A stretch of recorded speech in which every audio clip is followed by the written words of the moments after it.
Hello दोस्तों, आपका हमारे यूट्यूब चैनल में स्वागत है। दोस्तों, आज इस वीडियो में हम पढ़ेंगे क्लास 7th हिंदी पाठ्य पुस्तक चैप्टर 8। इसका नाम है भोला राम का जीव। ठीक है ना। तो आपको क्या करना है, इस वीडियो को अंत तक देखना है और यदि वीडियो अच्छा लगता है तब लाइक करके जरूर जाना है और जो भी इस चैनल पर नहीं हो उन्हें सब्सक्राइब जरूर करना है। तो आज चलते हैं हमारे पाठ की तरफ। क्या कहा गया है, पठन की ओर।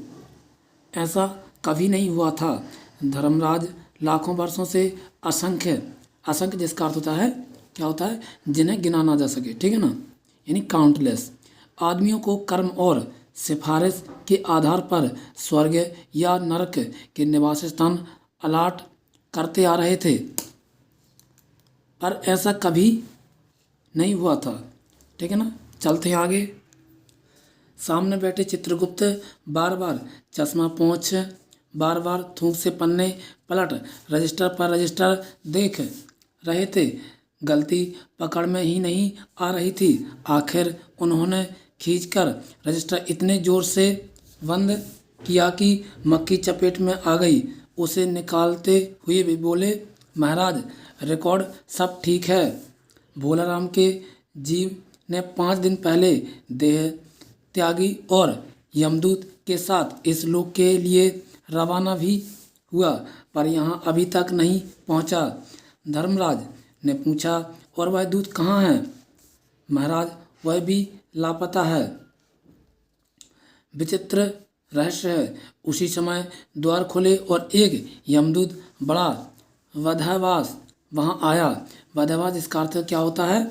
इसका अर्थ होता है घबराया हुआ। ठीक है ना। और खीज इसका अर्थ होता है चिढ़कर, गुस्से में। ठीक है ना।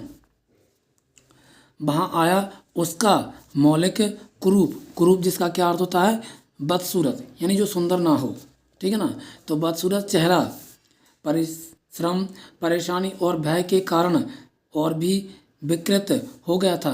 विकृत यानी क्या होता है? विकृत जिसका अर्थ होता है खराब। ठीक है ना, बेकार। तो क्या हो गया था? खराब हो गया था। उसे देखते ही चित्रगुप्त चिल्ला उठे, अरे तू कहाँ रहा इतने दिन? भोलाराम का जीव कहाँ है? यमदूत हाथ जोड़कर बोला, दयानिधान मैं कैसे बतलाऊं कि क्या हो गया। आज तक मैंने धोखा नहीं खाया था, पर भोलाराम का जीव मुझे चकमा दे गया। 5 दिन पहले जब जीव ने भोलाराम की देह को त्यागा, तब मैंने उसे पकड़ा और इस लोक की यात्रा आरंभ की। नगर के बाहर ज्यों ही मैं उसे लेकर एक तीव्र वायु तरंग पर सवार हुआ, त्यों ही वह मेरे चंगुल से छूटकर न जाने कहाँ गायब हो गया। इन 5 दिनों में मैंने सारा ब्रह्मांड छान डाला, पर उसका कहीं पता नहीं चला। दूत ने सिर झुकाकर कहा, महाराज मेरी सावधानी में बिल्कुल कसर नहीं थी। मेरे इन अभ्यस्त हाथों से अच्छे अच्छे वकील भी नहीं छूट सके, पर इस बार तो कोई इंद्रजाल ही हो गया। इंद्रजाल जिसका अर्थ होता है माया, प्रपंच, जादूगरी। ठीक है ना। चित्रगुप्त ने कहा, महाराज आजकल पृथ्वी पर इस प्रकार का व्यापार बहुत चला है। लोग दोस्तों को कुछ भेजते हैं और उसे रास्ते में ही रेलवे वाले उड़ा लेते हैं। हौजरी के पार्सलों के मोजे रेलवे अफसर पहनते हैं।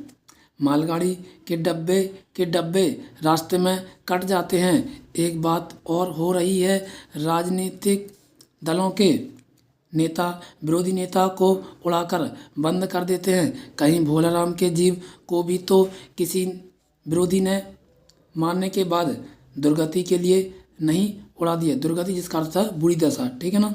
धर्मराज ने व्यंग से चित्रगुप्त की ओर देखते हुए कहा, तुम्हारी भी रिटायर होने की उम्र आ गई। भला भोलाराम जैसे नगण्य दीन आदमी से किसी को क्या लेना देना। उसी समय कहीं घूमते घामते नारद मुनि वहां आ गए।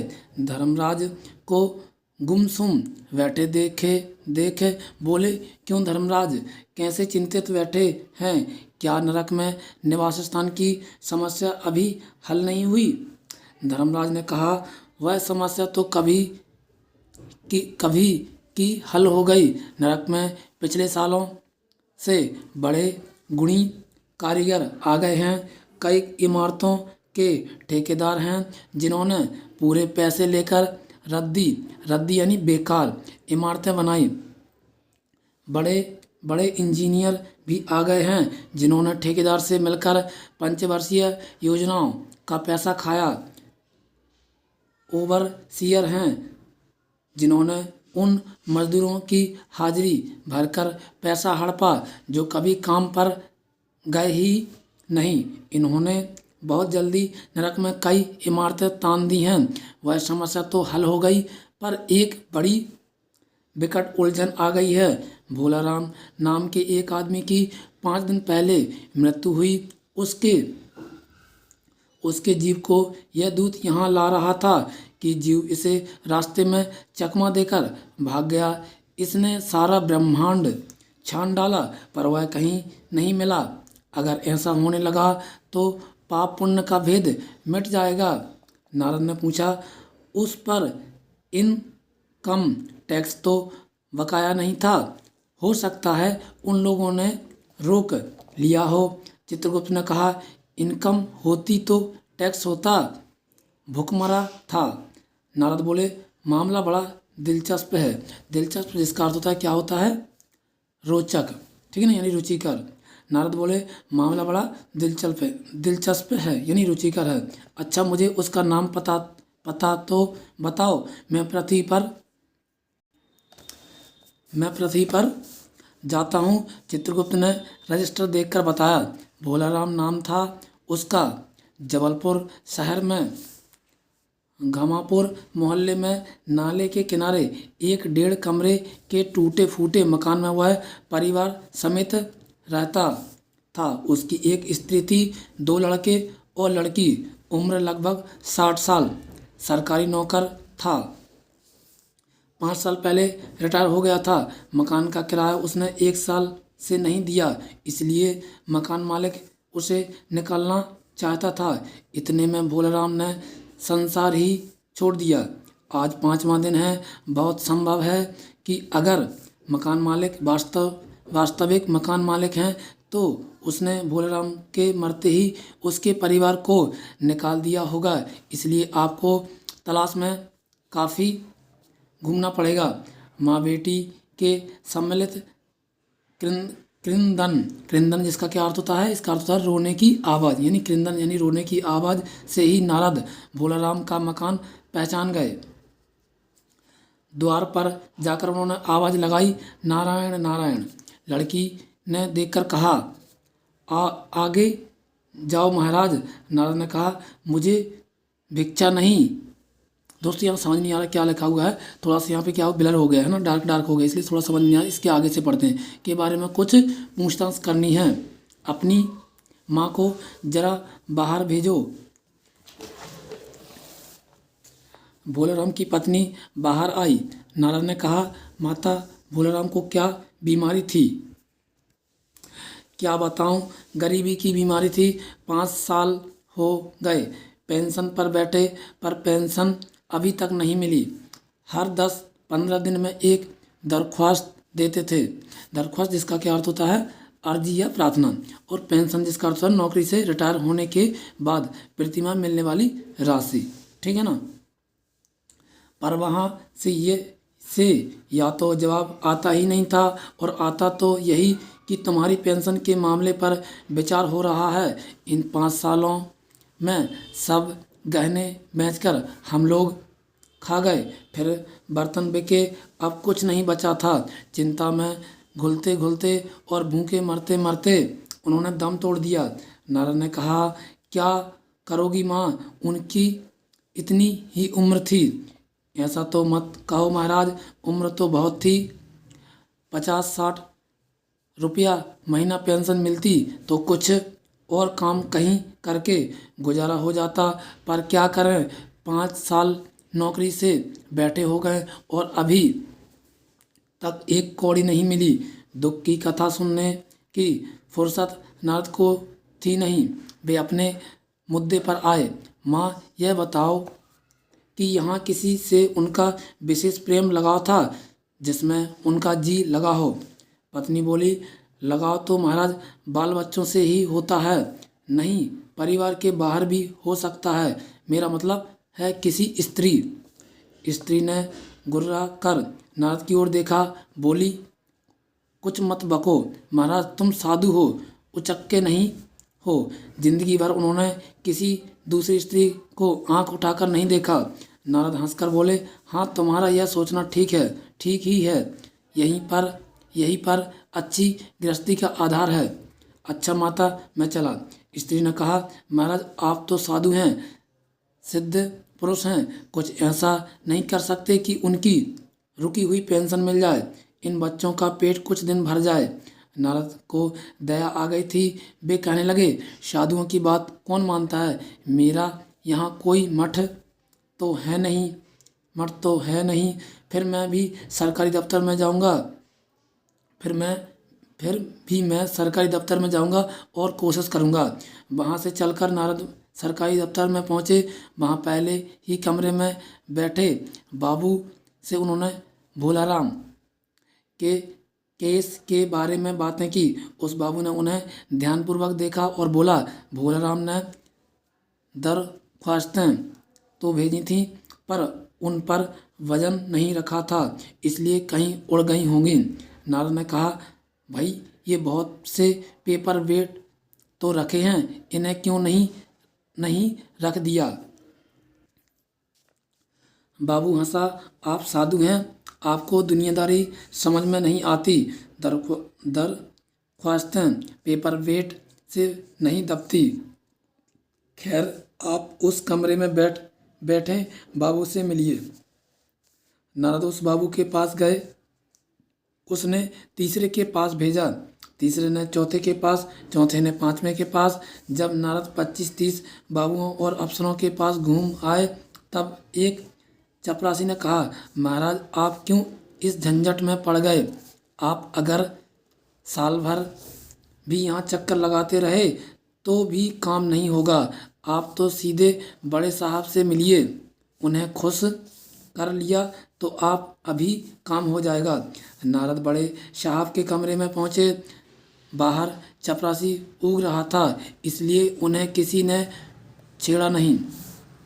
बिना विजिटिंग कार्ड के आया देख साहब बड़े नाराज हुए। बोले, इसे मंदिर वंदिर समझ लिया है क्या। धड़ाते चले आए, चिट क्यों नहीं भेजी। नारद ने कहा, कैसे भेजता, चपरासी सो रहा है, क्या काम है। साहब ने रौब से पूछा। नारद जी ने भोलाराम का पेंशन केस बतलाया। साहब बोले, आप हैं बैरागी, दफ्तरों के रीति रिवाज नहीं जानते। असल में भोलाराम ने गलती की भाई, यह भी एक मंदिर है, यहाँ भी दान पुण्य करना पड़ता है। आप भोलाराम के आत्मीय मालूम होते हैं। भोलाराम की दरख्वास्तें उड़ रही हैं, उन पर वजन रखिए। नारद ने सोचा कि फिर यहाँ वजन की समस्या खड़ी हो गई। साहब बोले, भाई सरकारी पैसे का मामला है, पेंशन का केस 20 दफ्तरों में जाता है, देर लग जाती है। 20 बार एक ही बात की 20 जगह लिखना पड़ता है, तब पक्की होती है। जितनी पेंशन मिलती है उतने की स्टेशनरी लग जाती है। हाँ जल्दी भी हो सकता है, मगर साहब रुकें। नारद ने कहा, मगर क्या। साहब ने कुटिल मुस्कान के साथ कहा, मगर वजन चाहिए। आप समझे नहीं, जैसे आपकी यह सुंदर वीणा है, इसका भी वजन भोलाराम की दरख्वास्त पर रखा जा सकता है। मेरी लड़की गाना बजाना सीखती है, यह मैं उसे दे दूंगा। साधु संतों की वीणा से तो और अच्छे स्वर निकलते हैं। नारद अपनी वीणा छीनते देख जरा घबराए,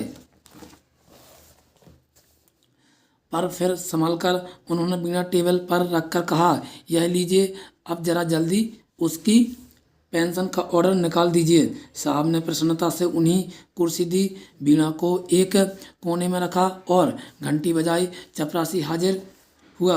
साहब ने हुक्म दिया, बड़े बाबू से भोलाराम के केस की फाइल लाओ। थोड़ी देर बाद चपरासी भोलाराम की 100-150 दरख्वास्तें से भरी फाइल लेकर आया। उसमें पेंशन के कागजात भी थे। साहब ने फाइल पर भोलाराम का नाम देखा और निश्चित करने के लिए पूछा, क्या नाम बताया? साधु जी ने अपने नारद समझे कि साहब कुछ ऊंचा सुनता है, इसलिए जोर से बोले, भोलाराम। सास फाइल में से आवाज आई, कौन पुकार रहा है? मुझे पोस्टमैन है। क्या पेंशन का ऑर्डर आ गया? आवाज सुनकर साहब डरकर कुर्सी से गिर गए। नारद चौंके पर दूसरे ही क्षण बात समझ गए। बोले, भोलाराम, तुम क्या भोलाराम के जीव हो? हाँ, आवाज आई। नारद ने कहा, मैं नारद हूँ, मैं तुम्हें लेने आया हूँ। चलो, स्वर्ग में तुम्हारा इंतजार हो रहा है। आवाज आई, मुझे नहीं जाना, मैं तो पेंशन की दरख्वास्त में अटका हूँ। यही मेरा मन लगा है। मैं अपनी दरख्वास्तें छोड़कर नहीं जा सकता। तो दोस्तों, ये थी आज की हमारी स्टोरी, जो किसने लिखी है? हरिशंकर परसाई जी ने लिखी है। तो आपको बताना कि ये स्टोरी आपको कैसे लगी। अगले पार्ट में इसके क्वेश्चन आंसर कराऊंगा। तब तक के लिए थैंक यू दोस्तों।